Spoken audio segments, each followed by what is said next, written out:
Alright, here's a Monday Thought Starter just for you, and today I want to talk about getting started with content.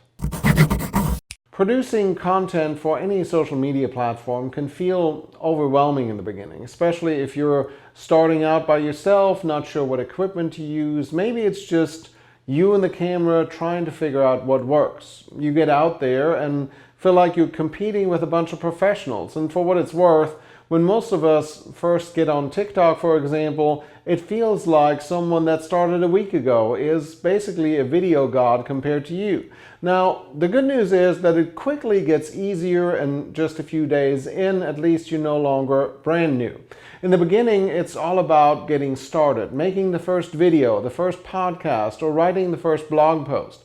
Without that baseline, you can't even improve because you won't even know if you're good or bad at it. Yes, you could sit there and be sad about the video team that you don't have or the camera that you really need, but you can't let that hold you back from creating.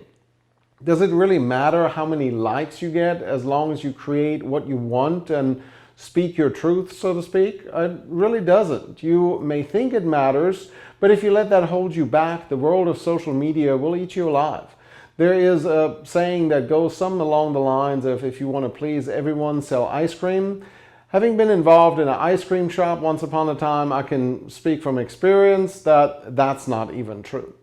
So if you want to create content, and I don't care if you're 13 or 30 or 65, the first step has to be to not care about who approves other than yourself.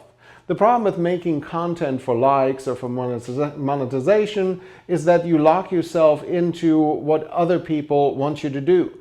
Making crappy content for likes is like selling McDonald's hamburgers. They're not very good, you have to make a bunch, and you probably won't enjoy the whole process. If you do what you want, however, it gives you a reason to get better at it. You'll enjoy the process, and even if it doesn't make you YouTube famous, you'll at least be authentic. If you're creating content for your doctor's office, law firm, restaurant, you have to ask yourself what makes you interesting, what sets you apart, and do that. Good content is meant to educate or entertain or both. So you have to ask yourself what educates and entertains your perfect audience. And then start doing as much as you can and be consistent. And that's it for your Monday Thought Starter. I'm Tobias Wilhelm.